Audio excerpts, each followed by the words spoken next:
On the Wisconsin Live Desk as we get rolling here, as we do each and every Monday through Friday, 12:30 to 2:30 here on Fox Local and the FOX6 Milwaukee YouTube channel. We have a whole series of things to bring you over the next couple hours. The first hour with myself, the second with Ben Handelman, who will take the reins in just about 60 minutes or so. But we start with this, an interesting view of Milwaukee depending where you look. So on this Wednesday afternoon, 68 degrees, a little bit cooler at this point, closer to the lake. You got that shot down Wisconsin Avenue, and it's beautiful, right? It's a nice sunshiny day, a seagull flying by. But then, if I switch things over really quickly to our Estabrook Park Tower camera, oh, they moved it a bit, you can actually see the Milwaukee River. A moment ago, they had a wider view. You couldn't see a thing because of some of the fog and clouds out there today on this Wednesday afternoon. So we'll keep an eye on things here in the U.S., as I mentioned, Wisconsin, and also, why not head out east? That's a shot of the Statue of Liberty and some of the construction happening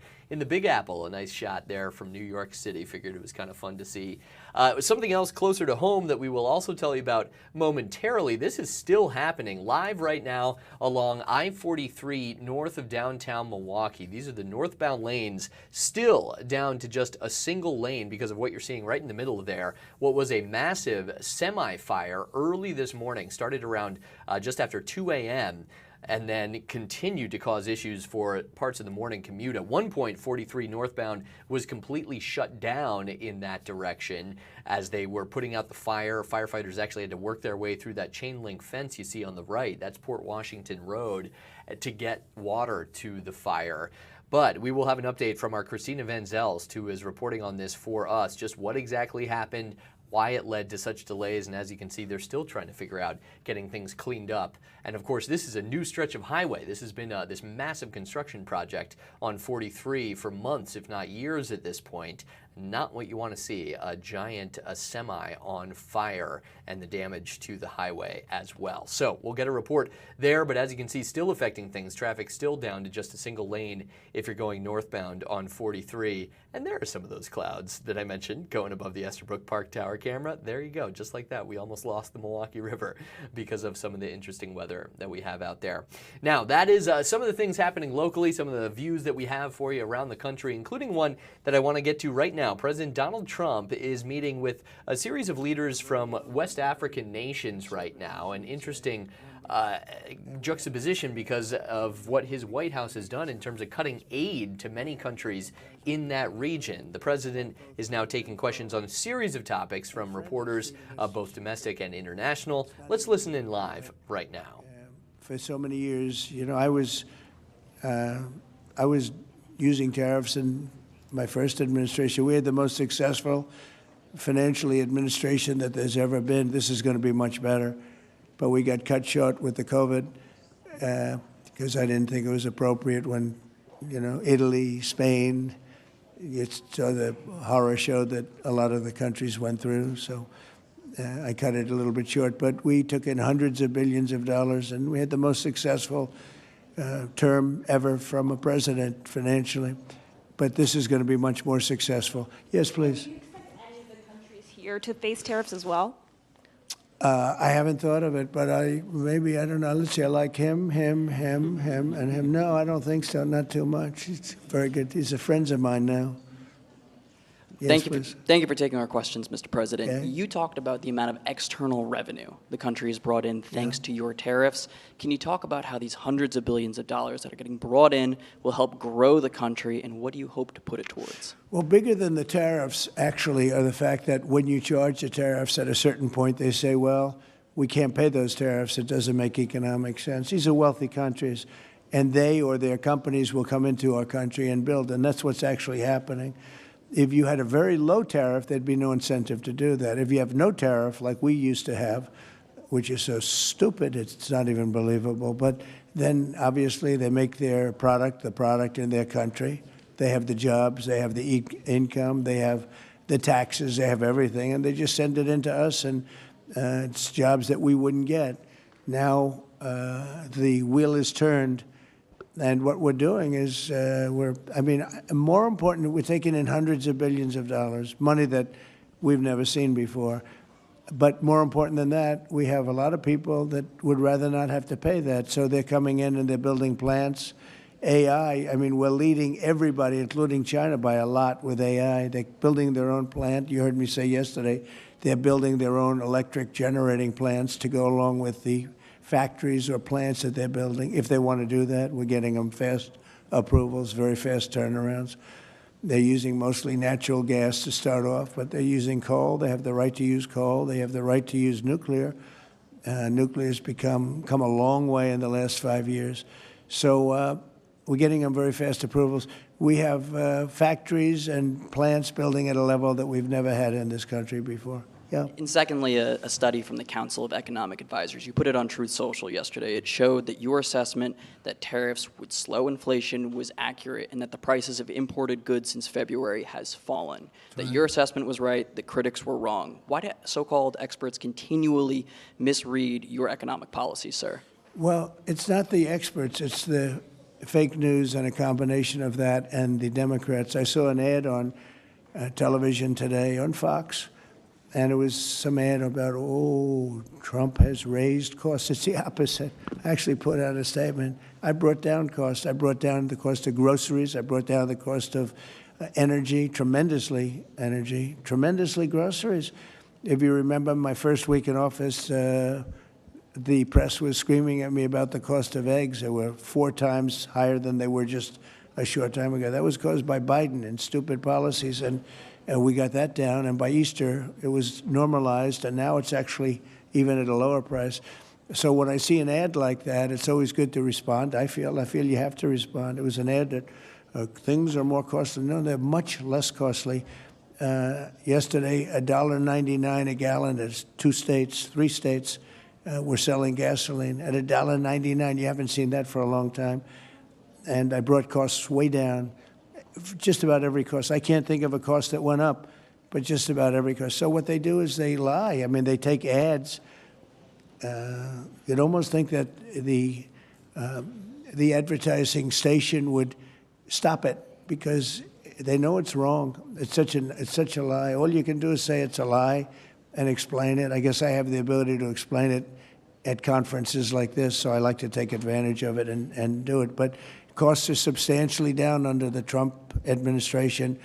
And as you know, Biden had the highest inflation, I believe, in the history of our country. They say 48 years, but regardless, I think it was really the highest in the history of our country.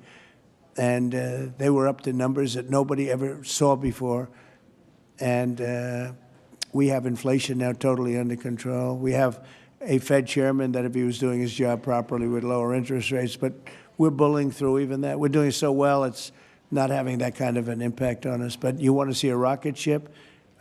We should have the lowest interest rates, because without us, there's nothing. And we have a strong country now, and we're taking in a lot of money. And other countries aren't even complaining. They got away with murder. They took advantage of a lot of very stupid people that sat in the seat, very stupid people, or people that didn't understand business or something was going on. But hard to believe that they got away with it for so many years. But now, and I'm treating them very fairly. Again, we have countries with tremendous deficits with us, where we have, where we essentially lose a lot of money. And we are changing that around very rapidly, and I think it's about time somebody did it. Sir, President? Yeah, please.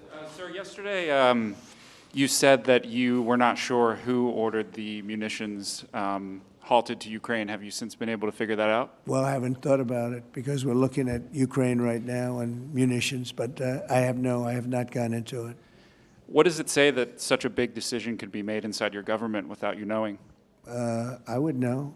If a decision was made, I will know. I'll be the first to know. In fact, most likely I'd give the order, but I haven't done that yet. Yeah, please. Sir, can I ask how your meeting with Netanyahu went over the last couple of days, and how realistic do you think a ceasefire is this week? Well, we're talking about Gaza for the most part. I think we have a chance this week or next week. Not definitely. There's nothing definite about war and Gaza and all of the other places that we all deal with so much, but there's a very good chance that we'll have a settlement, an agreement of some kind this week, and maybe next week if not. On Africa as well, sir. The African Growth and Opportunity Act, which has been central to many sub-Saharan countries having access to the U.S. market, that's due to expire in September. Are you hoping to extend that beyond it? Well, we'll take a look at that. Yes, please. Thank you. That's up to Congress to take a first crack at. We know that program's been in place for about 20 years, and at the end result of that, we see a lot of other countries operating in Africa. We still see a lot of tariff and non-tariff barriers in Africa. So I think any discussion about that act would also have to think about how we address those kinds of barriers. Yeah, Peter. President Trump, in Alvarado, Texas, a few days ago, 10 people wearing all black allegedly set off fireworks outside an ICE office to lure the officers out so they could ambush them, shoot at them. They had guns and vests and two-way radios. Do you think that this was an isolated incident, or do you think there's a national threat of a left-wing militia that is targeting ICE and CBP? Well, I think you have some very stupid people in the left who have some money that are making it available to these people, because you look at the guns they had, they were brand new. You look at even the clothing they were wearing, it looked like it just came out of some military shop. So you have some very stupid people that, if anything ever happened, they'd be the first to go. They don't understand that. They'd be the first to go. They'd be the first ones hit. But there is money being put behind people. When you look at the weapons they have, the newness of the weapons, rifles that just came out and they have the latest model.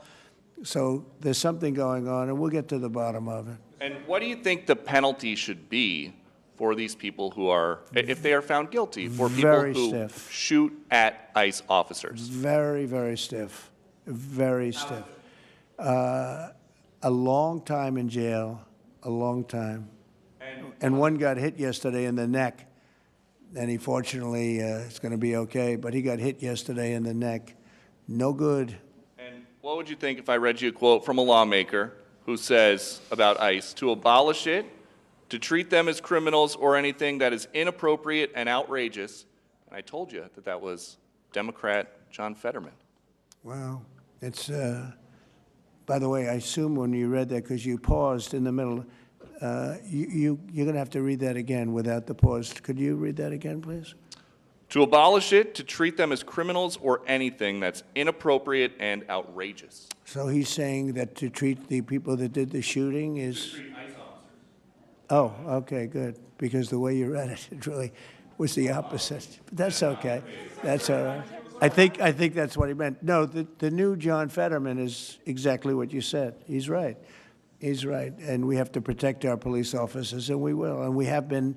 If you saw the stats released by the FBI the other day, the murder rate's way down, the lowest it's been in a long time, and that took place over the last 6 months. For the last 6 months, murder, it's a hell of a subject to have to talk about, but murder is way down at almost getting to be modern-day records. So that's despite the fact that we have a lot of people that came into the country that shouldn't be here. Mr. President? Yes, please. So two questions, one on tariffs, the other on the IRS. On tariffs, China is reportedly softening their impact on U.S. tariffs in Africa, announcing last month that they would halt charges on imports for nearly all of its African partners. Good. Does this move by China influence your thinking, your approach to tariffs on the continent? Well, we treat Africa great in many different ways, including with tariffs. But, parts of Africa charge us tremendous tariffs, as you know. And they're going to be dropping those tariffs. They've already informed me they're going to be dropping those tariffs. But we treat Africa far better than China or anybody else, anyplace else. Yeah. And on the IRS says that churches can now endorse political candidates. What's your reaction to this, and how do you expect this to influence some of the work that's afoot on the continent? There's a lot of American churches that are missionaries, doing missionary work on the continent. Do you support that? I love the fact that churches can endorse a political candidate. I think so, because we have a lot of respect for the people that lead the church, for the pastors and the ministers and the rabbis and the all different leaders, all different religions, and people respect those people. And I think there's nothing wrong. It was a very big penalty if that took place just a little while ago. They had a thing called the Johnson Act, and it was a very big penalty. I think it's great if a pastor, minister, priest, rabbi, and we could very much go into your religion, by the way, which is something that people are having great respect for throughout the world. If somebody of faith wants to endorse, I think it's something that I'd like to hear, and I can guarantee you, the people that they're with every Saturday or Sunday, or whenever it is they're with, they want to hear from these people, and it was a very severe penalty. Those people were not allowed to speak up. Now they're allowed to speak up. No, I think it's terrific. Mr. President, your administration took new actions against Harvard University today. Are you still optimistic about reaching a deal? While the president there continues to take questions from reporters on a series of topics, all of this was after a luncheon that he hosted with leaders of 5 different West African countries, hoping for this multilateral lunch coming as the region is also losing a series of aid programs from the U.S. The U.S. Agency for International Development has been officially dissolved by the Trump administration. Some of it rolled into the State Department, but overall, USAID dissolved. Some of those countries were major beneficiaries of that charity-based foreign aid model. So it remains to be seen what comes from U.S. involvement in that part of the African continent, while the president there also was taking a series of questions on a number of other topics as well. We have to take a short break here on the Wisconsin Live Desk, but when we come back, we're going to get you out live to one of the major issues here in Milwaukee and in the Milwaukee area on this Wednesday afternoon. And I showed it to you briefly, but here's another shot of 43 northbound at Hampton Avenue, just above Hampton Avenue there, north of Hampton. That semi-fire that completely affected parts of the morning commute. We're going to get a report from our reporter on the ground, Christina Van Zelst, using her photographer's camera angle there. All that's left of that semi-truck, though, still quite a mess. We're going to check in with Christina and get more about how this happened, what happened, and how long all of this cleanup is expected to take. That's next on the Wisconsin Live Desk.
This is the Wisconsin Live Desk.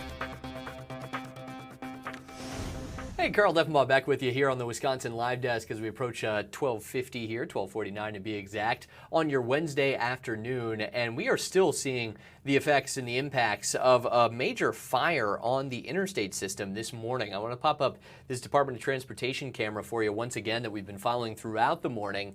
This is I-43 north of Hampton Road, and as you can see, still down to just a single lane. It's slow in the other direction as well. This is a major construction zone. Now, this project of 43 is kind of taken over the north side of Milwaukee for quite some months now. But this morning, it was the result of this semi-fire that caused a major headache for drivers, actually shut down the interstate in one direction, and is still, as you can see, affecting things at this time, 12:50 on the Wednesday afternoon, getting to be about 2 hours or so, excuse me, 10 hours, much different, 10 hours since that fire first started. We get a much better angle from our reporter on the ground covering this for us today, Christina Van Zelst, as we bring in Christina. Great to have you back with us on the Wisconsin Live Desk, Christina. And I guess this is also just one of two major vehicle fires that people had to deal with this morning surrounding the Milwaukee metro area. Why don't we start with the shot that you have right behind you there, because it is telling just how bad the damage is.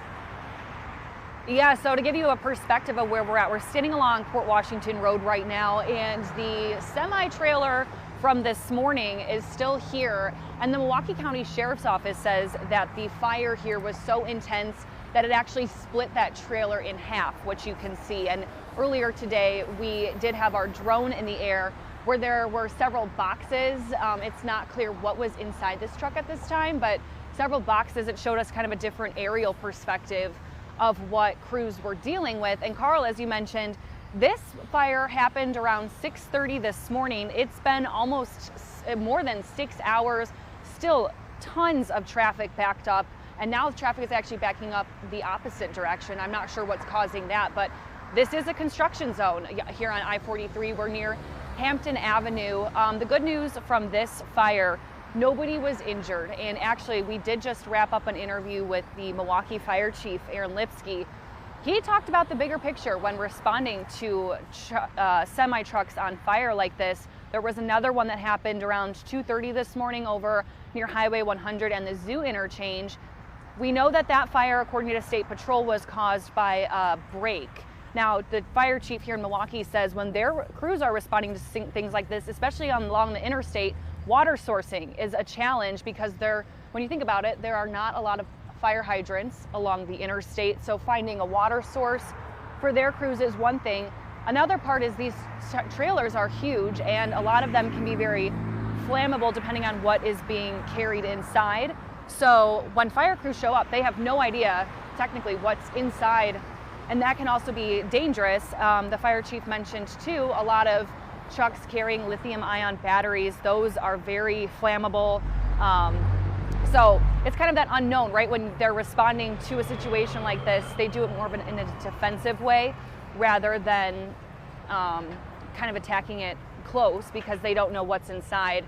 And he just mentioned that that's something that they're seeing a lot more of these days. He also mentioned electric vehicles and those fires and things related to that. I mean, basically saying that the fire department has not caught up with technology and ways on how to put out fires like this. So it was a great perspective from him today. Yeah, that's very interesting. Certainly with the number of electric vehicles out there, and then yeah, you never know what's inside that truck when you come up to a fire and it is fully engulfed like it was this morning for those firefighters. Let me ask you this, because you mentioned the water access. That actually played into this fire on 43 North this morning, and that chain link fence that we're seeing in your photojournalist's camera shot right now. Tell us about that and what these firefighters had to do to actually get water to fight that fire. Yeah, so we know they had to break through the chain link fence to actually get a water source. We're actually currently positioned close to a hydrant. I don't know if this is the exact hydrant they got their water from, but if you look down Port Washington Road, there's another one a little bit further away. But if you think about, you know, we're across the street here and then you have traffic also coming, it presents another challenge. And that was something too the fire chief mentioned. If you're a driver and you're seeing something like this happen, if there's a ton of smoke, the chief said they don't know what's in that smoke because they don't know what's burning. And so a driver isn't going to know what they're driving through. So there are a lot of risks. And he mentioned, you know, as a driver to just, if you do see a fire, to call law enforcement right away, but that there are a lot of unknowns when it comes to the first part of a response. So yeah, so they had to cut through the chain link fence here to get to that water source to put out the fire, which again, can be challenging depending on where you're at, especially along the freeway. Christina, you won't be able to see this, but I'll pop up our Department of Transportation camera as well, just to give our viewers here on the live desk an aerial view. So Christina, actually, I don't know if we can quite make you out, just off there, off to the right of the screen on Port Washington. But yeah, you see the delays in both directions. As someone who unfortunately drives 43 around this time on many days, that southbound traffic is just kind of the way it goes these days because of construction. So sure, there's some gaper delays, but it's also just kind of a pinch point of this construction zone. But the fact that this is still down to just one lane, and yes, it is a construction zone as well, so there were only 2 lanes in that area to begin with, but down to a single lane now, about 10 hours or so after this fire first happened and the full freeway closure began around 2:20. I know you're not, we haven't gotten any word yet, Christina, on how the cleanup will go or how long it could take the rest of the day, but have you noticed anything in terms of what the crews seem to be doing or focused on? I think we see like kind of a Bobcat type vehicle going over there, about just how challenging this is going to be for people to get this cleaned up and finally open up that second lane. Yeah, so we've been here we were here earlier and then came back, and honestly the scene looks pretty much the same in terms of that cleanup. You can see a Bobcat now in the middle of where that trailer split. It's not clear what exactly it's doing, but when it comes to traffic, I expect, if I had to guess, and this is just coming from what I'm seeing, it's going to be at least another hour or two, and now the traffic along Port Washington is starting to back up, because I think when you look at your map, the traffic is backed up. We got off at Locust heading northbound, so that's where it's backed up to, and it's all red on your map, so if people are Googling where to go, I think it's taking them off to Port Washington, and now traffic here, you can see, is starting to back up. So I am going to guess they're going to be here for quite some time, just based on what we're seeing, and not a lot of movement when it comes to getting any part of this truck off of the freeway. I'd be curious about this too, Christina. Maybe something you can look into for us. But this is a major construction project that's been going on for so long. This northbound section of 43, north of downtown Milwaukee. It's kind of just before you get to the Bayshore area in Silver Spring. But a lot of that, and I'll show the aerial view again, is fresh pavement. I'd be curious from the DOT's perspective, was there any damage done to this road that they just basically built and put in over the last few months? Because that would kind of be an extra shame on top of this. I know you don't have the answer to that, just kind of curious. Yeah, no, that's a great question, and I'll make sure to ask DOT that, because as you said, I mean, we know our station is in Brown Deer, so if you're coming from downtown Milwaukee, a lot of us take this way to get to work, and it's been under construction for a long time. You can tell the areas that have been completed. So I will be sure to ask that, because I'm not sure, and from where we're standing, you can't really tell. And once the trailer moves, I'm sure it'll be easier to see if there was any visible damage. And Carl, we actually did talk to a woman who was standing out here. She lives along this stretch of Port Washington Road, and she said she woke up this morning when there were several law enforcement vehicles responding to this fire, and she said that the fire was just massive and kind of watched as the whole thing unfolded. But she also talked about when there's ever an accident or any sort of incident driving on 43, she's got the front row seat to it right here, you're gridlocked, and there's not really anywhere for people to go because of that construction. So she talked about just kind of a concern or frustration as a driver. When there is something like this that happens, you're kind of stuck. Yeah, she certainly had quite the view. Thankfully not normal out of her window this morning with that. All right, Christina, we'll let you get back to your reporting out there as you cover this for us today. One of 2, unfortunately, fires on the interstate system throughout this morning commute. And then really interesting what you brought up with the fire chief. Again, some of the bigger issues for firefighters here in 2025 when it comes to responses to vehicle fires, be they semis or electric vehicles and the like. Thank you very much for joining us here on the live desk. We'll let you get back to it. All right, thanks, Carl.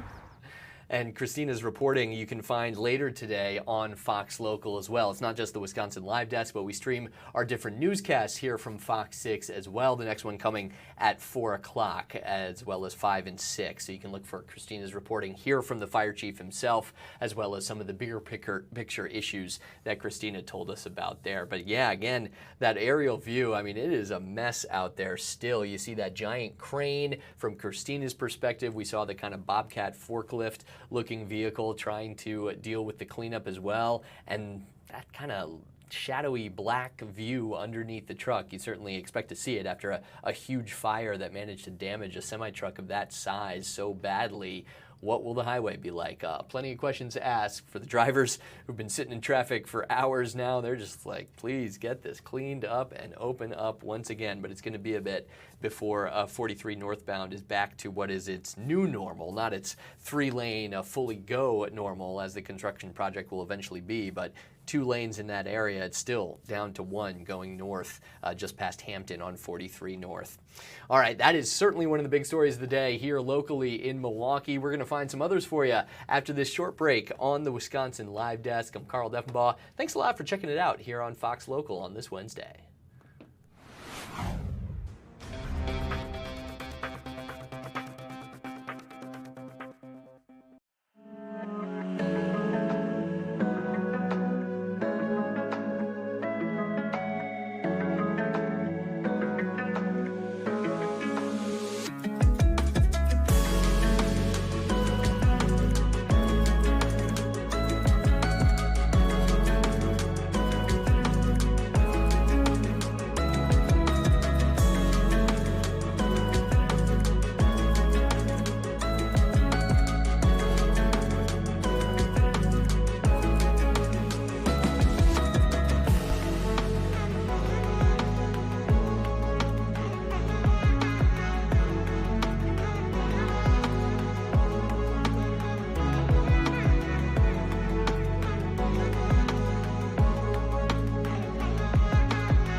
This is the Wisconsin Live Desk.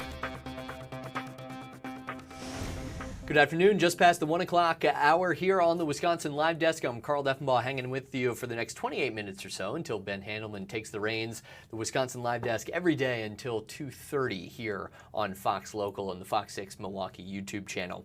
A live shot of the White House here, those giant new flagpoles and flags flying on the north and south lawn. One little bit of news and information from that question and answer session that President Donald Trump was doing with reporters at the White House. It was centered around a luncheon with 5 West African leaders, but as we heard a little bit of here on the Live Desk, the president was handling questions on a series of topics. One notable answer, once we got to the end of that Q&A, the president said that a Gaza ceasefire agreement could be reached this week or next. His meetings this week with Israeli Prime Minister Benjamin Netanyahu have for the most part been focused on Gaza, not Iran, where both Israel and the White House have authorized strikes, of course, with the president dropping those bunker buster bombs on Iranian nuclear sites. But when it comes to the war in Gaza between Israel and Hamas, the president said a possible negotiated ceasefire, again, could end the fighting in Gaza, saying, quote, I think we have a chance this week or next, but adding not definitely, nothing certain about a war or the situation in Gaza. So just some news there, while at the same time, one of the president's chief counterpoints in Congress, Senator Chuck Schumer, has just stepped to the microphone here. Let's listen in live to his remarks from the U.S. Capitol building down the National Mall from the White House. Every week. We'll also be hearing about a lot of job losses, clean energy companies closing right away. They can't, when they know the tax credit is going to be cut off shortly, they're not going forward right now with their projects. So it's happening everywhere. The Nebraska clinic I mentioned has been in operation for 30 years. It serves a town of about 900 people. and now it's closing because of the awful bill. Throughout the campaign and for months after, President Trump and Republicans promised they would not touch Medicaid. That was a lie. That was a lie. The headlines already prove it. And unfortunately, it's just beginning. We know that about 17 million Americans will be ripped off health care, tens of thousands will die, and premiums, and that's going to happen right away too. The insurance companies have to start, health insurers have to start setting their premiums in October, and because of this bill, they're going to go way up. Why? To give tax cuts to billionaires. It's profane, it's morally bankrupt, it's sickening. We are already seeing in all the data that the people are hearing what we say and they don't like what the Republicans have done. We've been very effective over the last month in letting America know how bad this is. And Amy showed a chart in our caucus that it was the second most unpopular act that Congress has passed. What was first? That would be the most unpopular was their attempt to repeal the Affordable Care Act. Second, so it was second. John McCain thumbs down. That was right. The most unpopular, and then this one. Okay, and what else is happening? Trump is decimating the VA. This week, the VA announced plans for wide-scale employee reductions at the VA, 30,000 jobs. It's going to make health care for our veterans much, much worse. And while the big ugly bill jeopardizes health insurance for veterans, while the big ugly bill shuts down hospitals that serve veterans, Trump and Republicans are even putting a greater strain on our veterans by cutting the VA. It's a cynical double whammy. Our veterans pay the ultimate price for Trump's cruelty. So we're going to keep fighting all of these awful cuts. We cannot accept that this cruelty is the new reality. Now to Senator Klobuchar. Right. Well, thank you, Chuck, and thank you for your leadership. We have this big, beautiful betrayal of a bill. And as you all saw, the president on 4th of July strutting out there. Well, the American people are on to this. And despite the fact that we have Republicans that have actually said, well, you know, they're not going to notice it anyway. They're going to forget about it later. That's not true. When you look at history, as Senator Schumer just mentioned, most unpopular bill ever was when they tried to repeal the Affordable Care Act. You look at the numbers on this legislation, and it's quite extraordinary. It is very much less popular than the 2017 Trump tax cuts. It is significantly less popular than other bills that were actually above water when they passed. That would be things like the bipartisan infrastructure law and COVID relief. The American people, 2-1, are against this bill. They believe it's going to help the wealthiest, and they're right. They are on to this. They have marched our constituents in more than 15,000 rallies this year, 3 times as many as 2017. They've turned out in elections, and this includes independents and moderate Republicans in states like Wisconsin that flipped 10 counties in the Supreme Court race, Iowa, Pennsylvania flipping state Senate seats, and Nebraska flipping the Omaha mayor. And that is just the beginning. So no one should get sucked down into this vortex that the American people are going to be duped, that they're not going to figure out what happened here, that it financed a bunch of tax cuts for the wealthy. And the one thing that we think it is important for people to know now, that not all of this, as much as they tried to make it take effect after the midterms, not all of it is after the midterms. These hospitals, they can't just decide, well, we're going to wait 1.5 years for the Medicaid cuts to come in. No, they have to make, as Chuck pointed out, these investment decisions right now, and they are making them across the country. And our numbers show we're going to see the closure of hundreds of rural hospitals as well as nursing homes. At the end of this year, health insurance premiums will rise for 24 million Americans who get insurance through the Affordable Care Act, 90% increase for rural Americans. Americans will be notified of these higher premiums in November of this year.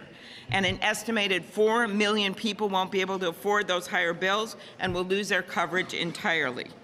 Food assistance, a number of the food assistance provisions, while that mockery of the state shift with allowing the high error rate states, including Alaska, to get 2 years off by virtue of the fact that they have high error rates. Well, that takes effect in a few years. Part of the food assistance cuts will take part immediately at a time when grocery prices are nowhere near going down with the Trump tariffs.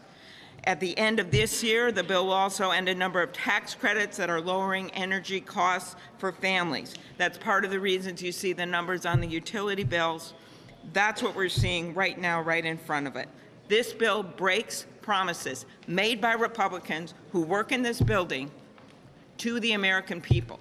Promises made by Donald Trump and those voters that voted for him in my state that also voted for me. They voted for him because they thought he was going to bring down costs. That is not happening with this bill. They voted for him because they thought he'd do something about health care. It's going to make it worse for them, especially in the rural areas.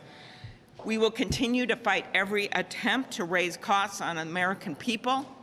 We have our own ideas, we have our own agenda, but the important thing to remember right now, if they try to say no one notices because they're out at their barbecues, no, they notice. And it's showing up right now in these elections this year, it's showing up in the polls, and it is clearly going to sadly show up in their pocketbooks. Thank you. We only have time for a few questions. We got to vote, et cetera. Yes. You've been highly critical of Republicans in the past, threatening to shut down the government, pointed out the damage this would do to your constituents, jobs in New York, programs in New York. Why now is it okay to threaten to shut down the government? It is not okay. Ask the Republicans why they are heading on this path. We are doing everything we can to keep the bipartisan appropriations process going, and they're undermining it with rescissions, with pocket rescissions, with impoundment in every other way. Yes. It's been about a month since the New York City mayoral primary. You have yet to endorse the Democratic nominee. What is holding you back, and what will it take for you to get to that place? I'll be meeting with them soon. Yes. Some allies of the Democratic nominee for mayor have been threatening primary challenges against Steve Jeffries, other important Democrats in New York. Is that risk distracting Democrats from taking back the House and Senate? The bottom line is Democrats are united. We are fighting the high costs that American people pay. We are fighting the health care cuts Republicans are making. We are fighting the horrible bill that they just passed. Democrats are united, and we have been far more united, frankly, than the Republicans. Thank you. There you have Senator Chuck Schumer as well as Senator Klobuchar handling questions from reporters and discussing the so-called Big Beautiful Bill and all of their problems with it that they say their constituents and other Americans are already beginning to realize what's to come after the president got his wish, was able to sign that bill into law on the 4th of July after a back and forth in the House and Senate, even among Republicans, to get that bill passed. Now, as that continues in Washington, D.C., I want to pull up a shot of the White House again for you right now to discuss something else that has come from some of the meetings with the president today. Of course, one of the other big issues around the country has been the flooding in Texas, horrific, terrible flooding that has killed more than 100 people and with still many more missing. The president is planning to visit Texas on Friday, so 2 days from now. Although those plans are still in the works, the details of them. But we give you a live picture now from Kerr County, Texas, the hardest hit. This is the same county where that girls' summer camp, Camp Mystic, is, and where so many of the other of the worst conditions ended up coming as the Guadalupe River rose so rapidly there and has since receded after doing all of that damage. Even today, on this Wednesday, the work continues. People using backhoes, using their bare hands, according to Associated Press reporters in Texas, trying to dig through piles and piles of debris that stretches for miles. There are still more than 160 people believed to be missing after the flash floods that swept through the Texas Hill Country region. More than 100 bodies have been recovered, but again, that other number out there, more than 160 people still believed missing. So the full scope of this could still be coming as we understand just what a terrible natural disaster this was over the 4th of July weekend. Just yesterday, the governor of Texas, Greg Abbott, said we will not stop until every missing person is accounted for. Part of the problems in this area, it's both a summer camp area, but also a vacation destination. Many people there for the 4th of July weekend. It's trying to find out who might have been in that area and is missing if they hadn't registered at a local camp or a hotel or something like that. So maybe people were not aware that they were even in the area to now be looking for. So that is some of the issues, along with all the debris left behind, as we see, coincidentally, a sunshining day down there in Texas today. But still, more than 160 people missing, in addition to the more than 100 people killed in that flash flooding. If you're morbidly curious, the deadliest flash flood and inland flood in the U.S., so this is avoiding things like hurricanes and whatnot on the coast, an inland flood goes back to 1976, a July flood in Colorado's Big Thompson Canyon that killed 144 people. They were marking Colorado's centennial. It was also over a holiday weekend in that state, and so many people packing into that canyon. That was the deadliest inland flash flood in the U.S. Until potentially this one in Texas, though the total official numbers have not approached the 144 in that Colorado flood. Still, more than 160 people missing in Texas as the work continues today. All right, we're going to get you back to Wisconsin here after a short break on the Wisconsin Live Desk. It is 1:15. We roll right along. We will have a report from our political reporter, Jason Calvi, diving into an interesting story for us still to come here on the Wisconsin Live Desk today.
This is the Wisconsin Live Desk. Welcome back to the Wisconsin Live Desk for you here on this Wednesday afternoon. Carl Deffenbaugh with you here for another 12 minutes or so. It's 1:18, 70 degrees here in the great city of Milwaukee. We give you a beautiful shot of the skyline there, our bank of cameras that we have around southeastern Wisconsin, and the feeds that we can get from around the country, in fact. As why don't we pop you over to the Big Apple? We had a great shot of the Statue of Liberty moments ago. Now the Empire State Building there, sandwiched between some of the other tall buildings in the Big Apple. And a shout out to H&M, which apparently sponsored that building on your far right. So there you go, still going strong. The other fun thing we can do is take you up north, as our team of weather experts has this camera for you. If you're getting the vacation started early in Door County, you cross over this bridge there and see the tugboat in Sturgeon Bay. So if you're like me and working, but you want a little video vacation, there you have it. The flag whipping on the tugboat there as Sturgeon Bay is certainly ready for a packed summer season. Milwaukee, Door County, New York City. We take you all over the place here on the Wisconsin Live Desk. Well, depending how you get places, if it's by bus, you might be in for an interesting next few years to come because of budget shortfall that MCTS surprisingly announced. This is a quite important story for those of us here in Milwaukee County, anyone who rides the transit system, taxpayers who fund it, of course. And we want to get to our Jason Calvi now, our political reporter on this story for us. Jason, let me get your microphone up for you momentarily. Take it away. So this was a bit of a surprise, and the numbers here are huge. Tell us what story you're working on today. Yeah, hey Carl, we're looking at a $10.9 million budget deficit for the county transit system, and it was a big surprise for county leaders finding out about this. There's been resignations as well. The interim head of the transit agency has resigned as of yesterday. Today, the county board is asking tough questions of transit leaders about what exactly happened. I'll get into what those numbers came down to, $10.9 million budget deficit, but it all comes at the same time that there's been contract disputes between the operators, the mechanics, and the county and the transit system. So right now, going on inside this building, this is the union that represents those mechanics as well as the operators of those buses for the county. They're voting right now for a possible strike inside this building. The voting started at 6 this morning. It goes until 6 at night, so we won't know the final totals till about 45 minutes after voting closes here at 6 tonight, whether or not they're going to authorize a strike. So that would be a big deal for people across Milwaukee County if the union does vote to strike. I talked with the union's vice president today, Carl. He says they don't want to strike. He says he wants to get people to their jobs, to their medical appointments, but they do feel like at this point they need this option to authorize a possible strike, potentially as early as they might strike as early as Friday if it's authorized inside the vote today. Interesting. Just so I make sure I'm hearing you correctly and our viewers are as well here on the live desk. So this vote is almost separate from the budget issues that they were already having these issues with the county, with MCTS, and now MCTS on top of a possible strike is also dealing with this budget shortfall? Right. So when you look at what caused the $10.9 million budget shortfall for the county transit, it comes down to a number of things, including overtime for workers. Hearing from the union, they say that sometimes people call in sick because they feel maybe dejected or they feel like they're not supported by leadership of the county transit. And so he said a lot of people have been calling in sick. That means other people are working overtime. So I'm looking at the numbers here, Carl. I've got it right here, the report from the county transit today. And they said that a lot of that money came from overtime. $1.4 million in excessive overtime. That's money that wasn't planned for. Also, a total of $4.7 million in salaries and fringe, which includes that overtime money of $1.4 million in excessive, what they call excessive overtime. There's other fees as well, revenue. $1.4 million less in revenue coming in. They're talking about the problem of people evading fares, so they might go on a bus and not pay, and not pay for that ride, and that is contributing to, it's adding up to the problems that the county is dealing with. So while we're talking about all these different problems that are going on, we also know that the union is voting because they're not happy with how contract negotiations have been going on. They will be, one of the union representatives tells me they will be meeting with the county tomorrow. But now the county has this the county transit system has a $10.9 million budget deficit. So now it's going to be really hard for them when they negotiate with the union to give higher pay, because the union wants that higher pay. I know we've covered a lot of big picture issues, Jason, when it came to the revenue sharing bill at the state level that Milwaukee County and the city of Milwaukee benefited from. I think there was kind of a hope that a lot of these financial issues for different parts of government here locally would be at least a little bit alleviated. I know there were a lot of stipulations with the sales tax specifically on where that money could go, but when it comes to these different shortfalls and the different financial issues, if you're someone who rides the bus, if you're someone who relies on the county transit system for work, for getting around, for transportation, what are you worried about right now when it comes to what could happen either with a strike or with the potential solutions that the county could come up with to deal with that shortfall? Yeah, so what the county is looking at is they're looking at that $10.9 million budget deficit. They're looking right now at a hiring freeze. So they're going to have openings that are going to come up. People might retire or the like. And the county is not going to be filling those when people leave. They're going to keep those positions open. So there's going to be a hiring freeze going in. That's one of the steps the county's taking. But more practically for anybody who's listening who might ride, MCTS, there's going to potentially be some big changes this fall because of this budget problem. The county says that one of the things they're looking at to rectify this issue is making route changes as early as this fall. So a few more months still before those route changes will go into play, but that's definitely on the table for the county dealing with this $10.9 million budget deficit, Carl. All right, so a few more months if it came to possible route changes, and then the timeline for the possible strike, if it does end up getting voted for and ratified, when will we know the results of that vote happening inside that door right behind you, Jason? Yeah, we should know the results of the strike vote today after 6. The voting went from 6 in the morning until 6 this afternoon, and we should know the results of that sometime 45 minutes or an hour after that vote concludes. So sometime at 6:45 or 7, we should have the answer on whether they're going to authorize the strike. When could that strike take place? If they do vote yes on that, it could start as early as Friday. As far as the timeline, the last time they went on strike, I believe was 2015, and that was a 3-day strike back then. This time around, the vice president says that this will, if they do strike, if they authorize it, it will be indefinite. They're not going to put a clock on it. They're not going to say, well, we're going to strike for 1 day. He says they really are going to strike until they get what they feel is a satisfactory contract. But contract negotiations will be playing out as well tomorrow and Friday. So there's still a chance they can vote for the strike today, but there's still a chance that they might get a contract because those contract negotiations will be taking place tomorrow morning as well. Interesting. A whole lot of questions. We will at least start to get some of those answers for you. Jason Calvi on this for us, both the two-pronged story here with the possible strike and then the budget deficit for the Milwaukee County Transit System going to loom large heading into the fall. Jason, thank you very much for joining us here and explaining all of that on the Wisconsin Live Desk. Thanks, Carl. All right, we will get back to Jason again.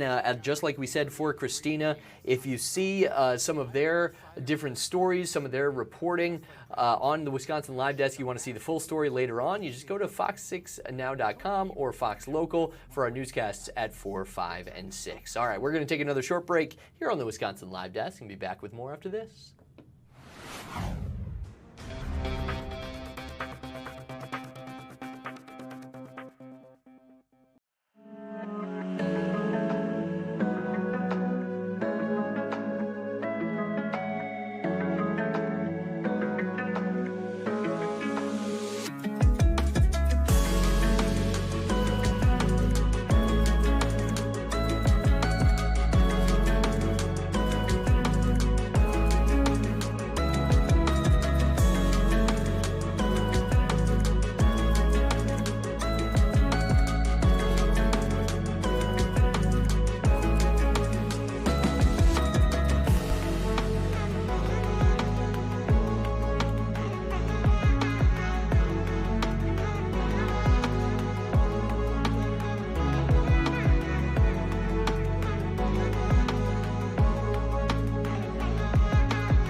This is the Wisconsin Live Desk.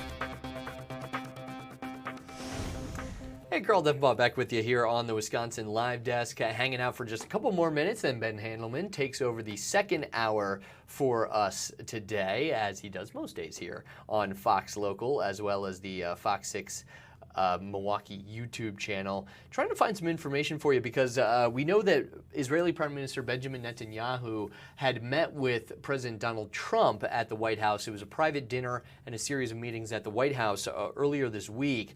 Netanyahu has then had a full slate continuing, meeting at the Pentagon with the Secretary of Defense and other U.S. military leaders, and I believe meeting with a series of U.S. senators as well farther up Capitol Hill. At Capitol Hill from the White House, as we're seeing a live shot of 1600 Pennsylvania Avenue on this Wednesday afternoon. Netanyahu, a bit of a whirlwind tour discussing issues on multiple fronts for his country of Israel in the Middle East when it comes to the strikes in Iran and the attacks on the Iranian nuclear program. And the focus, apparently, with the president specifically, was on trying to work out a Gaza ceasefire deal, something that could potentially limit the fighting or at least bring a halt to the fighting in the Gaza Strip between Israeli forces and Hamas. And we know so many civilian lives lost after the October 7th attacks that started this war, and certainly for Palestinians in Gaza ever since those retaliations from Israel continued. The other story that we're following for you here locally, of course, is the semi-fire that is still causing an issue for drivers on 43 northbound. Nice to see on the right side of your screen, Port Washington, some of the traffic that Christina Van Zels told us about has lightened up there. But if you're heading north on 43 today, still very much an issue. That semi-fire that started around 2 a.m. or so this morning. Let me get you the details here real quick. The fire, according to the Milwaukee County Sheriff's Office, the full freeway closure began around 2:20 this morning. The fire was actually so intense at one point it caused that trailer to crack in half. And Christina dealing with some of the issues for firefighters for us on this story today. We're going to leave this up for you because Ben Handelman is standing by. He has the second hour of the Wisconsin Live Desk, wild as we like to call it, here on Fox Local for you. We'll let Ben take over, and then he'll have much more for you until 2:30. The Wisconsin Live Desk rolls right along here on Fox Local. Thanks for watching.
Hey everybody, Ben Handelman from the Wisconsin Live Desk. We're doing a switcheroo here as Carl Deffenbaugh has covered the first hour here on your Wisconsin Live Desk. Just want to show you some of the things that we're following right now at this hour as the Israeli Prime Minister has been making his way through, I believe, the Capitol. And so this is a live reporter here. It's always kind of fun getting a behind-the-scenes look as the press pool gaggle is being moved and shuffled to a new area. So let's just hang out as this camera, as we're shuffling along here, live in Washington. I saw. In Washington. Yeah, he. Oh, there's Joe Wagner. I actually know him. He got a glasses cell phone right there. video. Former Fox 6 photojournalist right there, now works at CNN. Part of the press pool. Yeah, such a short shot. Thank you. Yep. All right. Thank you so much for your help. Okay, so this is what happens with the press pool. They kind of go from one area to the next, and they're kind of shuffled. I think the woman there is kind of leading them to where the next press briefing will be. So we're watching this at this hour. I've also got a local report coming from Durante. I barely did. Joining us here on the live desk. I'm just going to try to got knocked down by security. All right, hold on. Before I do that, I'm going to stay with this shot because, again, I'm just kind of getting all settled in here to the live desk. But hold on one second. We're going to keep on this shot, and I got to do some stuff here on my end. So you're watching the Wisconsin Live Desk here on Fox Local. Well, I think like, as soon as he was done, like I got shoved back a couple feet. Yeah. They moved in. That was a quick spray. My gosh. Yeah. 4 seconds.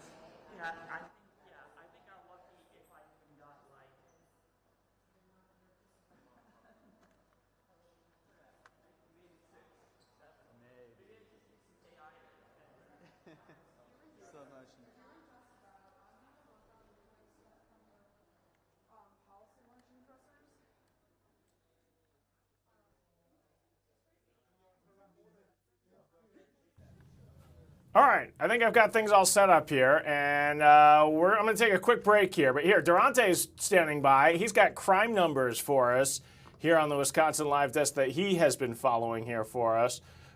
So we're going to follow some of the... No, we're going to go to Durante. I'm going to take a quick break here, reset things here.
I am right now, there was a...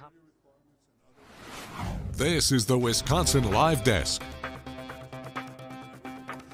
Ben Handelman from the Wisconsin Live Desk. All right, we're up and running. Benjamin Netanyahu, he just stepped in front of a camera here. Let's listen in just briefly into what's going on here in Washington, D.C. as he's great tension between us, the great disagreements between us.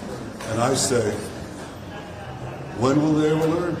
I don't know. It's not important. We're continuing. We're pursuing this, and I hope with impending success. Mr. Prime Minister, is pushing out Palestinians to countries where they have no connection to going to make Israel safer in the long run? We're not pushing out anyone, and I don't think that's President Trump's suggestion. His suggestion was giving them a choice. You have a choice. Where do you live, madam? Here in D.C. In D.C. Are you an American citizen? Yes. Do you think you have a right to go to another country if you seek to do so? But, sir, you But the said Palestinians should have that right. It's called the freedom of choice and nothing more than that. Sir, No Prime coercion, Minister, no forcible dislocation.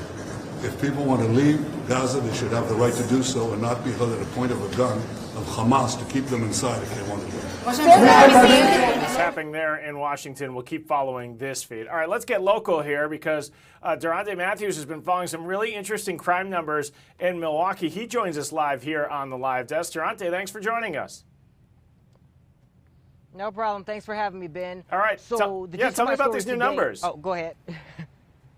Got you. Yeah. So Mayor Cavalier Johnson gave a press conference earlier today giving the quarterly report on the city's crime data. And interestingly, he said crime is down this compared to this time last year. He said it's down like 11%. And when we're talking about crime, we're talking about things like robberies, assaults, thefts, carjackings, things like that. Those numbers are down. But what's really interesting is homicides are actually up. So around this time last year, there were 61 homicides in 2024, and right now the city is counting 69.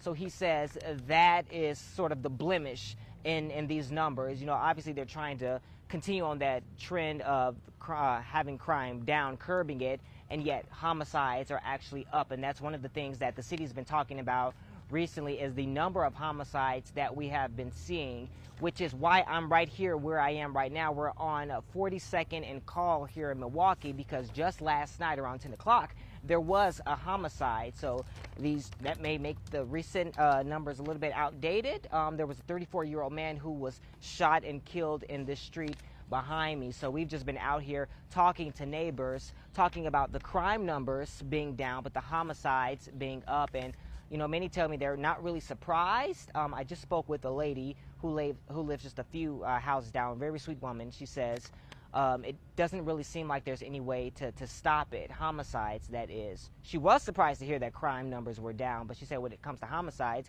you know, we really just have to stay prayed up as a city because she can't really think of any other more tangible solutions to the amount of homicides that we're seeing. Again, that number right now is 69, and I'm not even sure if that's including the gentleman from last night. So within that press conference earlier, we heard from the mayor, but Milwaukee Police Chief Jeffrey Norman sent out a statement. Now, normally he would be alongside the mayor giving these crime numbers, but right now this is an odd time for the police. They're preparing for the funeral, which is this Friday, for Officer Kendall Corder, who was shot and killed last month in the line of duty. But the police chief, Jeffrey Norman, he actually says he believes that a lot of the homicides are due to poor conflict resolution, petty arguments, and interfamily conflict. And the mayor actually agreed with that. He said, you know, with a lot of the homicides that we're seeing, people are pulling out guns left and right. And he says, you know, when he was growing up, if you had an argument with somebody, you'd either talk it out, walk away, or some people would even just settle it in a fight. But people are so quick to pick up guns nowadays that it's making the homicide numbers, you know, just skyrocket. So we were talking to neighbors today about what do they think can be done to sort of curb that. You know, how can we stop the homicides, especially the amount of gun violence that we're seeing right now.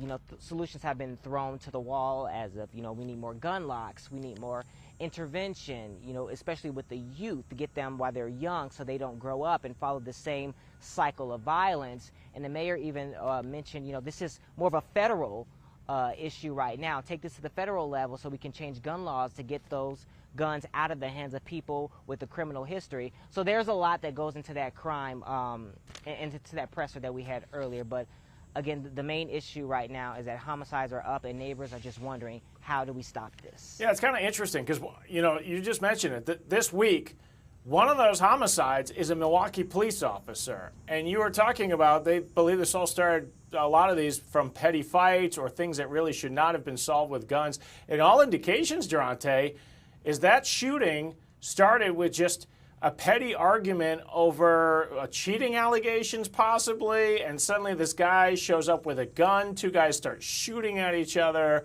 police officers respond, and then Kendall Corder suddenly gets ambushed, him and his partner, as they respond to this. It seems like there was another thing that started with pettiness. But you talked about the other numbers. I've got the crime stats up right now, and Milwaukee Police, anyone can look at this. If you just go to Google and type in Milwaukee crime stats, the Milwaukee Police Department makes this very public. There is a lot of green on here, things that are doing better, like arson, motor vehicle thefts down 11%, theft is down 8%, burglary, pretty across the line about the same, but still down 2%. Aggravated assault, that's a common call that police get, that's a fight or people assaulting one another. That's almost down 20%. Robbery down 18%. So how did city leaders take this? Are they happy with the numbers or are they not happy with the numbers, since we're seeing homicides up about 6% compared to this time last year? So Mayor Johnson was absolutely happy about the numbers being down. He said this means that we are trending in the right direction and we need to continue on this trend to get there. However, the homicides being up, as I said, he said was just the blimp in this issue. So we mentioned, he mentioned, this is something that he can see, going down if they continue to do the things that they're doing, and the things that he spoke about, again, is things like that youth intervention, talking to youth or occupying their time, getting them something to do. Like he has a program right now with kids ages 10 to 13 where he pairs them up with mentors so they can see, how to solve issues the right way without resorting to violence. He also mentioned, adults need to take accountability as well, because, they're the example for these kids right now. If you're doing wrong, of course, the younger people seeing you, they're going to follow in your footsteps as well. So he mentioned, adults taking accountability and doing the right thing, as well as community partnerships with local organizations that can focus on crime prevention and not just being reactionary, but also focus on preventing those just to begin with. So he says there's a lot of things in the works right now to keep us on this direction. Yes, he is happy with those numbers to see crime down, but that homicide, it just sticks out like a sore thumb. And it seems like the message has been, it takes a village, is both what the police chief and the mayor have said. The mayor and the police department can't solve this issue alone. It really takes all of us to have a stake in what's happening on our city streets and then actually doing something to try and make a difference here. Just curious, Durante, about the homicide scene that you are at that just happened in the last 24 hours. Do we know what happened there? Has anyone been arrested in that case? So at last check, police were still looking for the person responsible. I spoke with, neighbors just a few minutes ago, and they said this entire street behind me was completely taped off from tree to tree. Folks couldn't even park in their normal parking spot near their home. No indication on how this actually happened. We just know that a 34-year-old man was shot multiple times in the back area and in the arms, and then he ended up dying shortly afterwards. But I've been door knocking for the past, I want to say, hour or so, and neighbors can only tell me, they heard the gunshots. They saw the police out here in the police tape, but they have no idea why or how this started. And possibly the 74th homicide, if these crime stats are correct here on the Milwaukee Police Department website. So yeah, one is too many, and we've had a lot of them, more than last year. So hopefully these numbers start going in the other direction as far as homicides, start looking like some of those other crime stats that we're seeing in the city. Durante, thanks for joining us here on the Wisconsin Live Desk. Really look forward to your reports coming up on Fox 6 News at 4, 5, 6, and beyond. Got you. Thank you so very much for that, Ben. I'll see you later. All right, thanks, Durante. Durante's always doing a good job out there on the streets of Milwaukee, and we'll let him get back to working because, as you said, a homicide happens. This is what reporters do. They go out and they try and figure out what happened, and Durante, really good at this, knocking on doors, trying to figure out what's happening out there. So we will keep watching that story. Okay, one thing we're watching here locally, there has been someone who has thrown their hat in the race for governor one of the big questions is, will Tony Evers, the Democrat and the incumbent, run again? That's not the news that was made today. On the Republican side, someone is throwing their name in, and it's a name I'm pretty sure you maybe have never heard of before. I want to talk about that next here on the Wisconsin Live Desk.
This is the Wisconsin Live Desk.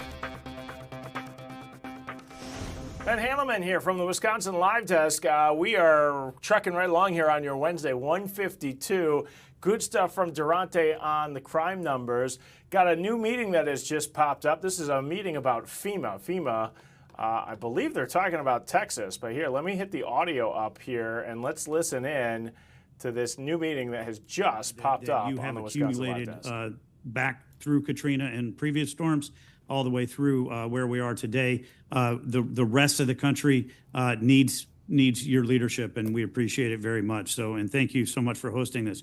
You know, I've had a chance to review all of the information that has been put together so far, you know, by FEMA, by the staff on this committee, as well as a number of other reviews outside of the committee. And generally, I think that there are some good ideas in all of this information, but there's a couple of thoughts that continue to kind of percolate. I think is the first is that a lot of the ideas that we see when we're talking about what FEMA does, we're talking about how FEMA does it, and the rest of a government response, because again, the federal government response is not limited to FEMA. Makes sense in a vacuum, but as we've seen just this week, we don't live in a vacuum, right? And the fact is that the storms that we have seen, the fires that we have seen over the course of the last several months are going to continue to happen. And so as we're thinking through what is this response going to be, what does federal emergency management need to look like? You know, we're going to continue to be responding in real time to these storms. And I think that it's hard when there's a lot of conversation about FEMA, about the Corps of Engineers, that we do need to be mindful of the fact that these are people who are working hard every single day to save lives, to protect communities, and I want to make sure that is put in place. Our thanks and our gratitude for everybody who's stepping up, whether it's from the Coast Guard or FEMA or the Coast or anywhere else in the federal or state governments that we're seeing. And secondly, I want to thank President Trump for his vision here, because I think that as we have seen over the course of emergency management back to the 60s, every time we see a major event that takes place, there's an immediate reaction to it. Sometimes it is just put in place by the president through executive fiat. Sometimes there's legislation that looks at it, but it's very reactive. And what the president has tasked us with doing here is being proactive and making sure that we are setting up a program that may be FEMA, it may be a different entity, and that we have a lot of other actors within the federal government that are going to be involved. But more importantly, so Ben Haleman here from the Wisconsin Live Desk. This is a FEMA meeting that's happening after those that deadly flood in Texas, the flash flooding that has killed, sadly, over 100 people, and the death count keeps rising there. So FEMA leaders, they're meeting right now, and this is what the Wisconsin Live Desk is. We got a live feed. We're going to bring it to you live. So we'll keep monitoring this meeting as it's happening. Something interesting that happened this afternoon, there is a new contender in the race for governor. And you might be thinking, what are you talking about? A race for governor? That's not for a while. Well, yeah, this is when people start throwing their names out, especially if you're kind of a dark horse, someone that nobody's heard of. And I just want to show you the new ad that's just coming in from a Republican from Whitefish Bay, Bill Berrien. Let's see if I've got some audio on his ad here. I may not. But Bill Berrien's an interesting contender here because he's a guy who has some money he can self-fund for sure. And calls Wisconsin moms. Okay, listen to the ad here. Persons. Enough. I will cut taxes and spending, increase wages, and make Wisconsin the manufacturing powerhouse to the world again. I'll keep China from stealing our factories and farmland, use law enforcement to get criminal illegal aliens off our streets, and take it from a dad and a coach. I will keep boys out of our daughters' sports and locker rooms. Wisconsin is the best of America. We build things, we grow things, we work with our hands. President Trump is taking back Washington for the American people. Now it's time to take back our state. I'm Bill Berrien, and I'm running for governor, because Wisconsin should never be out of the fight. All right, so there you go. The first ad from Bill Berrien, a guy you've probably never heard of. He runs a manufacturing company. He's the CEO of a manufacturer in New Berlin. And obviously, he's a former Navy SEAL. This could shake up. So Josh Schoeman is the Washington County executive. That's another Republican who has thrown his name his hat in the ring here. So there are two contenders on the Republican side. One of the big questions will be, who's going to be the Democrat? A lot of people think it's going to be Governor Evers, Tony Evers, the Democrat, but he has not yet announced a run. And interestingly enough, a new poll just came out from Marquette, the law school, saying more than 50% of Democrats would not like him to run, and they'd like a new Democrat to step up and lead the party here in Wisconsin. But you can see Bill Berrien aligning himself with President Trump, and also you can see going right after Tony Evers in this first ad as he is trying to introduce himself, especially to Republican voters, as that primary gets underway next year, and all eyes will once again be on Wisconsin. Well, let's take a break from the politics for a second here, because we're going to have a really interesting interview coming up next. I'm really excited about this. Down in East Troy, they got that wonderful train museum, but they are undertaking a new project that even has me wondering if they can do it, because wait until you see the pictures of this thing. But it's a piece of Milwaukee history, and we're going to talk to the chairman of the museum next here on the Wisconsin Live Desk. So don't go anywhere. We'll be right back. You're watching Wisconsin Live Desk exclusively on Fox Local.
This is the Wisconsin Live Desk. What up, news nerds? Welcome back to the Wisconsin Live Desk on your Wednesday. We have just passed 2 o'clock. It's 2:01, and I am so excited for this next interview because we're all looking for things to do with the family, and I don't know if you have taken a journey down to East Troy, but this is a really exciting interview I have here. It's Steve Thomas from the East Troy Railroad Museum down there, and they are about to undertake something that I think is incredible as they're trying to restore a train that has been out of service for a very long time. Steve, welcome to the Wisconsin Live Desk. Thanks for joining us. Thank you for having me this afternoon, Ben. So tell me about this restoration project, because before we get started, I just want to bring up a photo here of what you guys are trying to restore, and I can't believe it. Tell me about this piece of equipment. What is this, and why are you guys so excited to have this now in your possession? So this is car 162. It's the number that was assigned to the car and was used for the whole lifetime of the car on the North Shore line. That car has been stored outdoors under tarps for more than 40 years in Connecticut.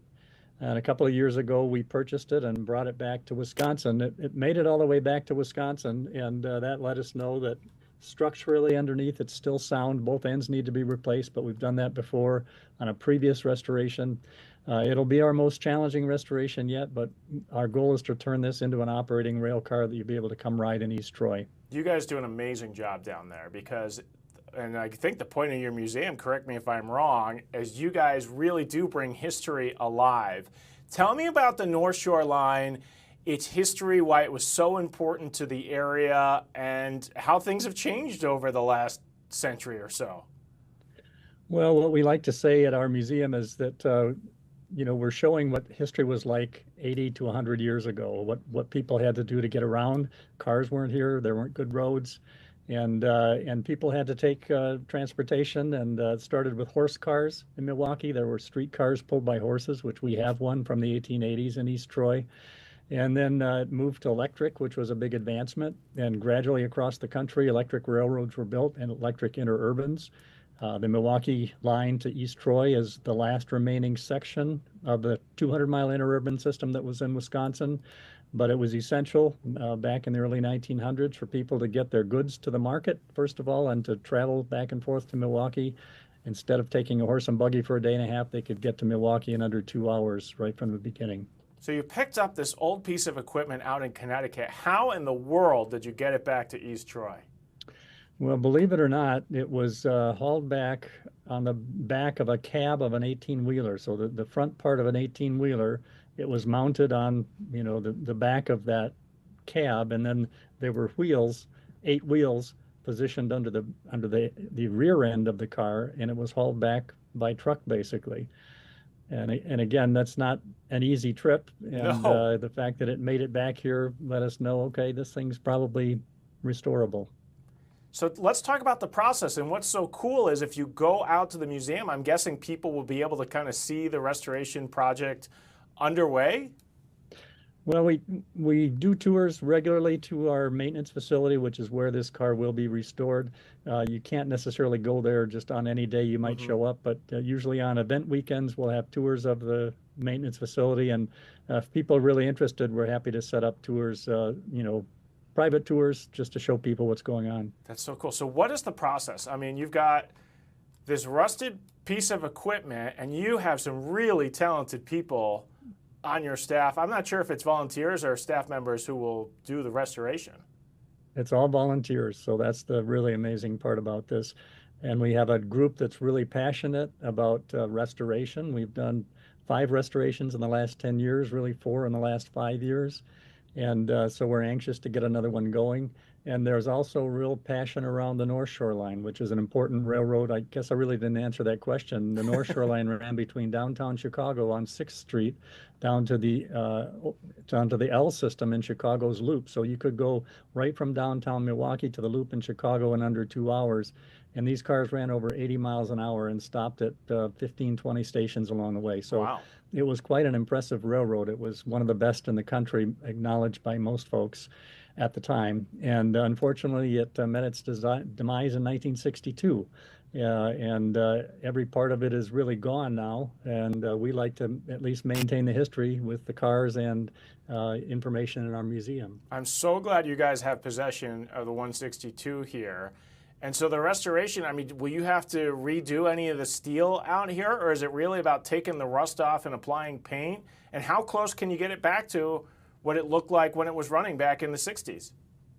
Well, that's the amazing thing. We will try to get it back to exactly what it was like when it was first delivered. We're not sure what paint scheme we're going to use because there were several that were used over the years on these cars, but nonetheless, when it's finished, we'll want people to have an experience like they're walking onto a brand new car. And our guys are skilled enough to do that. Now, in our previous restoration of a North Shore car, we could grind off the exterior rust in the former paint and repaint the car. In this case, the steel is so corroded that we're just going to take the steel off and replace it on the exterior of the car. So where was it? Was it at, I think it was at a museum in Connecticut, right? They just didn't have the time or the resources to bring it back to its glory days? That's absolutely right. It was at a museum in Connecticut, and like many museums, one of the things that happened when the railroads were abandoned, especially electric railroads, different private groups and museums tried to get as much of this equipment as they could so that it could be restored. Everybody has good intentions, just like us, but sometimes they're not able to accomplish what they hope to accomplish, and so they ended up with more cars than they could restore, and it just ended up sitting. And in the end, there's not that many North Shore cars that are restorable around, and we were just happy to get this one. Yeah, can you tell me about the timeline, how long it could take? Is this like a construction project? Once you start things, you find things you weren't expecting, or do you have a date that you're really hoping that you get this done by? Yeah, we don't really have a date. I think it'd be hard to predict. The rough idea is that it's at least a 3-year project. Okay. So don't expect to come ride this next year, but the goal is to have it done within the next 3 years if possible. And our guys know what's involved. You're right, there will be things that come up that we weren't expecting. It always happens. But, you know, guys like doing this stuff. They'll figure out a way to overcome the challenges. What I love about what you guys do is you can still ride these things. I mean, you don't have plans to just restore it and have it sit somewhere, right? You want this thing to be moving again? That's our goal, is to first preserve, then restore, and then operate the equipment that we have. And it's part of the reason we're doing this car is because it ran into Milwaukee.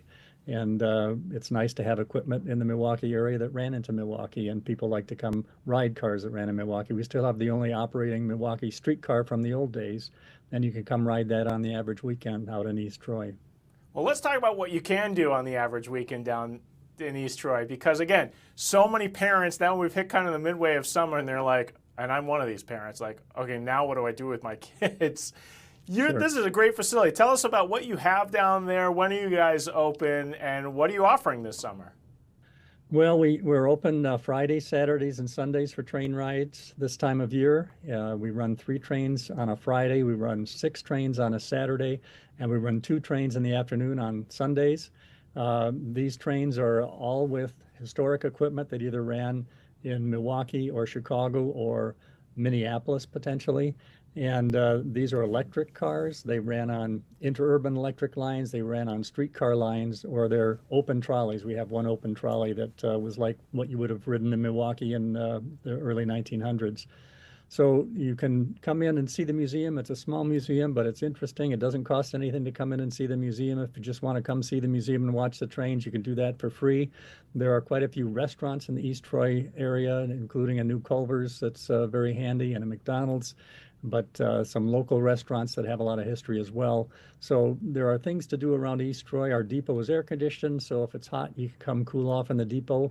Our trains normally are not air conditioned, however, so if you come ride the train, be prepared. We have windows open and you'll have a nice breeze, and we have water on the car at all times, but it'll be warm on a hot summer day riding the trains. But usually people enjoy their rides. You go down to the Elegant Farmer. If you're familiar with that farm stand in a big barn, you can get off there and do some shopping, have some ice cream, have some lunch, get back on the train, take it back to East Troy. Or if you want, you can just stay on the train. We go down to Indian Head Park in Mukwonago and turn around and come back to East Troy. It's about a 90-minute round trip. I love it. Steve, tell me your story. How did you become the chairman of the East Troy Railroad Museum? I don't know how long you've been there and what your past is. Well, I'm not really sure how I became the chairman. I was asked and I agreed to do it, but it's not why I came to the railroad. I came to the railroad because I've always been interested in trains and railroads. My parents and my grandparents took me to the East Troy Railroad when I was 14 years old for the first time. And I still have the tickets from that visit. People like us who like trains tend to really like to keep all those souvenirs. And so I remember buying all my railroad patches at the East Troy Railroad Museum back in the early 70s. And so I had that history. I've always been interested in trains. I was too busy working full-time job, and we have 6 kids, so that kept us pretty busy as well. But when I retired, I thought, I should just go out and spend a day in East Troy, see if I like it. And once I got out there, I thought, well, why wouldn't I do this? I knew a lot of the volunteers. I liked trains, and ended up doing the marketing, which I had done at John's Controls for many years. And so I took over the marketing and then ended up on the board. And after 7 years on the board, they asked me to be chairman, and I'm privileged to take that role. Well, I won't ask you your age, but knowing that you were 14 at the time, it's just amazing that the museum's been going strong all these years later, and it is because of cool projects like what you guys are undertaking now with the 162, as you hope to restore this back to its glory on what was, you said, the North Shore line. I guess I didn't realize how quick you could get to Chicago on that train with all those stops back in the day. It didn't sound like they were waiting around for too many people if you were a little late for the train, Steve. Yeah, most of these station stops were 2 or 3 minutes long. So if you weren't there when the train arrived and got on right away, the train was gone, within a couple of minutes. So, but they also ran, practically every hour. So if you missed one, you could just wait around till the next one. They were very regular between Milwaukee and Chicago and all the stations in between. Well, look at it now, and hopefully soon it will look like this, and we will all come down to East Troy and celebrate it with a big celebration that I know you guys will have to have once we do that. So incredible job, incredible stuff that you guys are doing down there. We really appreciate all the work that you guys are doing, and we really appreciate you coming on here on the Wisconsin Live Desk and telling us about it. Well, again, thank you for having me, and I hope you do come see us. We'd love to show you around and get some photos as we're doing the restorations. Yeah, we'll have to get a camera down there soon. I appreciate it. All right, that is Steve Thomas there on the Wisconsin Live Desk down there in East Troy. Really, really cool stuff that you guys are doing. So, very cool. I mean, that is awesome. If the work that they're doing with all volunteers, I didn't realize that. I didn't know if they had somebody on staff who was an expert at this. Nope, just a bunch of people who are really, really dedicated to what they do at what is a gem here in southeast Wisconsin. Like he said, there's a lot of stuff you can do down there in the East Troy area. So, all right, let's take a quick break here on the Wisconsin Live Desk. I do have some new feeds that are coming in, and we'll bring it to you as we're in our last 15 minutes here on what has been another exciting hour. Stay with us.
This is the Wisconsin Live Desk.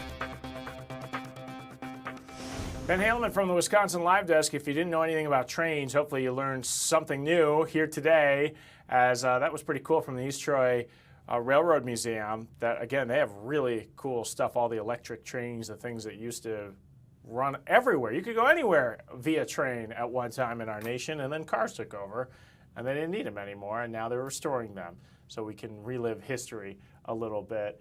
I've got some new feeds in. We've got a White House. They call this the stakeout cam. So if you're ever at the White House, to the right is the White House. To the left, you see all those little, looks like little buildings with green roofs? Those are actually tents. And they are, inside each one of those tents is a different network. So us here at Fox, ABC, NBC, CNN, all the cable outlets, some newspaper outlets might be there, but those are really all the broadcasts, someone who needs a camera pointing at the White House. And if you're ever watching a live shot from the White House, the reporters are usually sitting in those tents to the left there. So always interesting. And then they set up what they call the stakeout camera. So you see the microphone there, and then just below it, it looks like there's a plate there that holds all different kinds of microphones.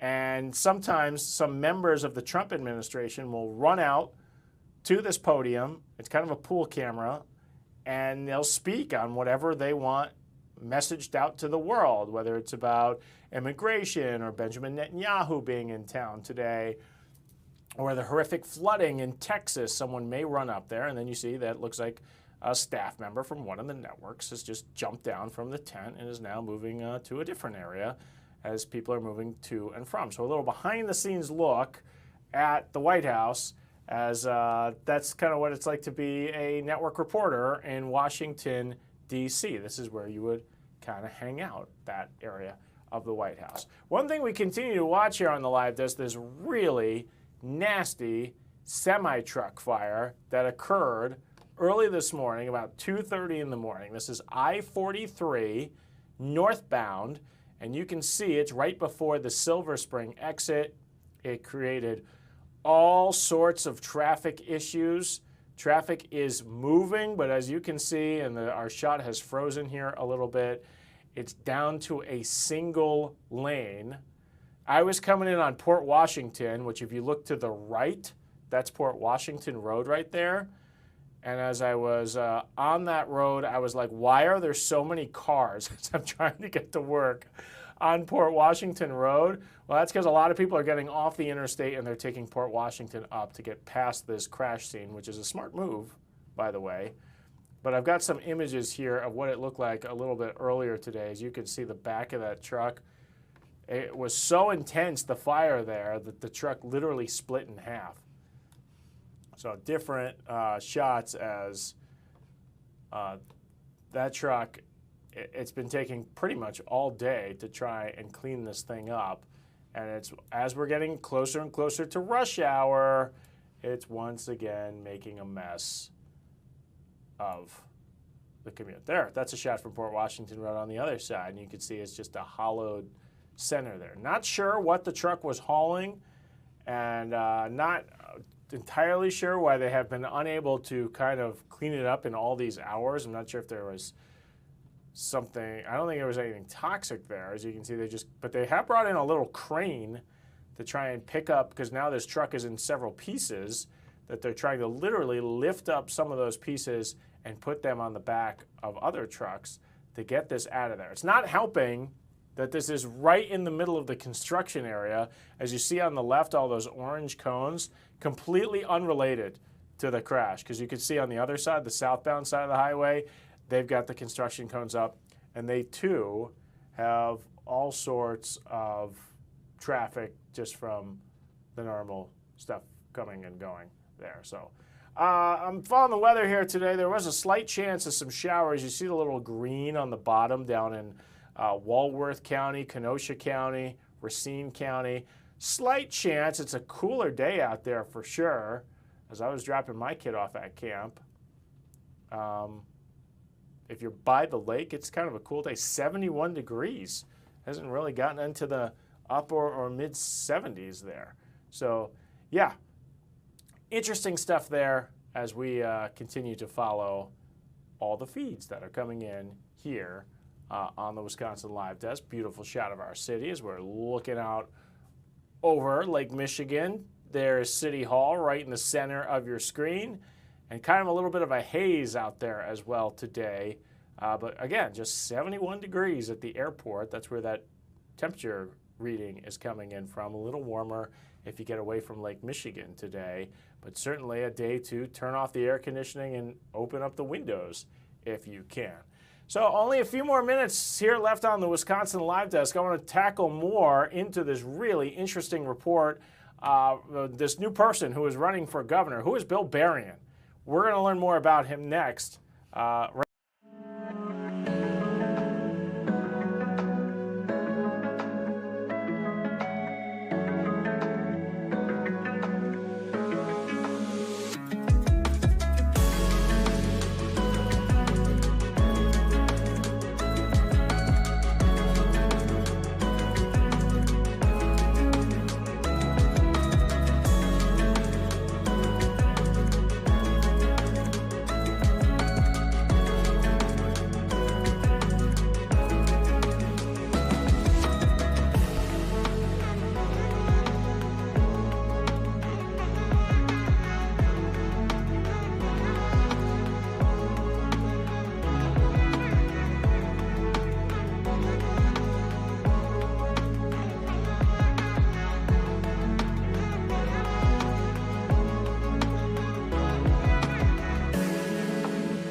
Provide furniture and assistance in repairing your home. So This is the Wisconsin Live Desk.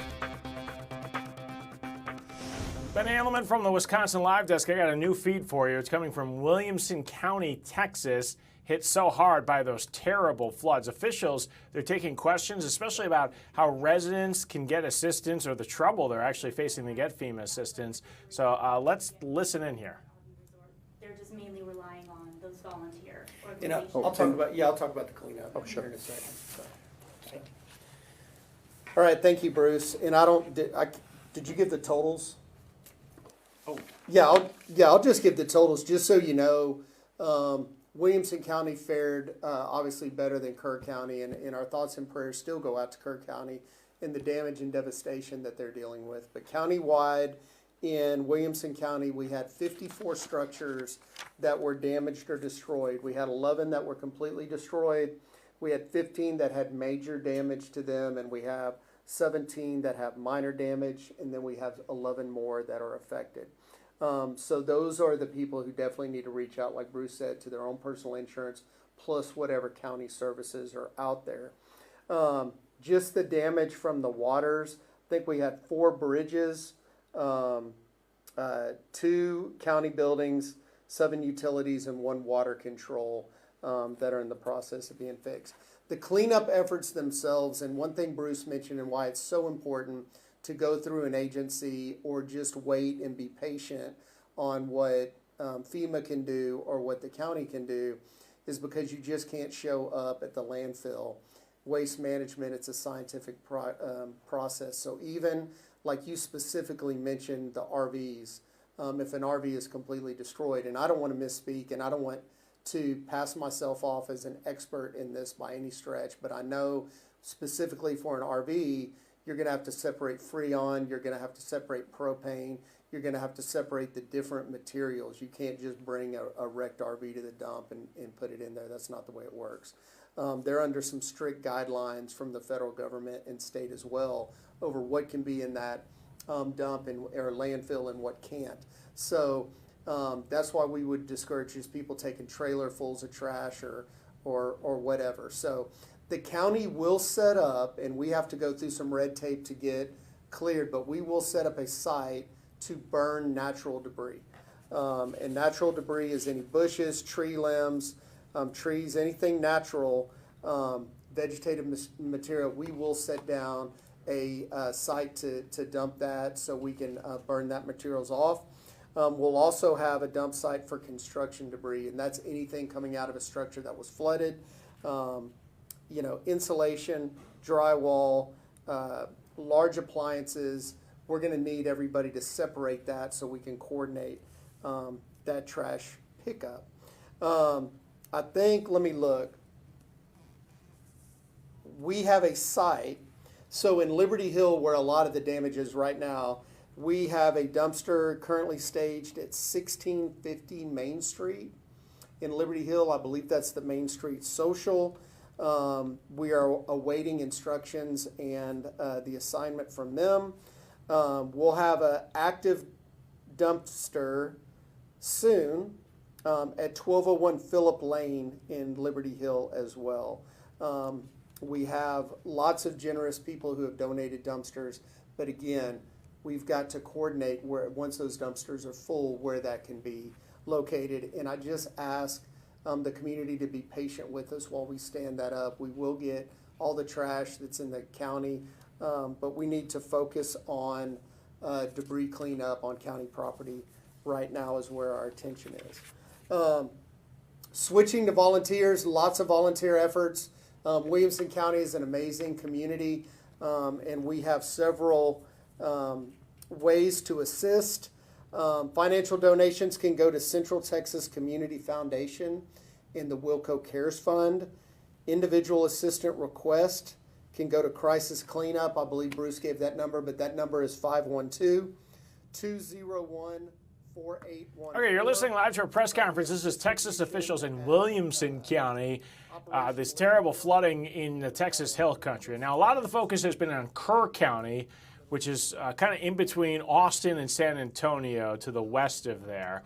Williamson County is north of Austin, but they've also dealt with flooding. More than 50 structures damaged or destroyed there. But this is not the area that's gotten all the attention on the national media. But again, they've had some terrible issues that they're dealing with as well. So this is the power of your Fox Local app. You can go through all of these stories and click on them individually right here on the app. And then you can also follow through everything that we've been going through today. You want to learn about the trains from East Troy. You want to learn about what President Trump has been doing today, or the crime numbers that Durante was talking about. Check it out on the Fox Local app. Hey, thanks for joining us. We'll see you same times tomorrow here on the Wisconsin Live Desk. Hey everyone, welcome into First and North, where we keep you up to date on all things NFC North. I'm Cassie Carlson, joined this week by the voice of the Detroit Lions, Dan Miller. We have Tim Van Voren from Fox Milwaukee and Ahmad Hicks from Fox Minneapolis. Let's just get right into it. We are 2 weeks out from report day for training camp at Hallis Hall. Final countdown is on, and we always get caught up in how good the team will be based on basically what we only see of our teams at training camp, and we read about what the national experts then think. So I want to get to some lists. I know Ahmad is thrilled. ESPN ranked the best playmaking groups in the league. That includes receivers, tight ends, and running backs. Eagles ranked first, Lions ranked second. They are up 5 spots from last season. So Dan, I want to go to you. Should we expect to see the same type of production with basically the same group that we saw from a year ago? Yeah, I think that's the question that a lot of people have, Cassie, is how will this change in offensive coordinator impact this offense? Here's the one thing we've talked about on this show before. Ben Johnson left, but Ben Johnson didn't take the players with him. And when you start to talk about those playmakers, you're talking about Demo, you're talking about Gibbs, you're talking about Amon-Ra St. Brown, Sam Laporta, J-Mo,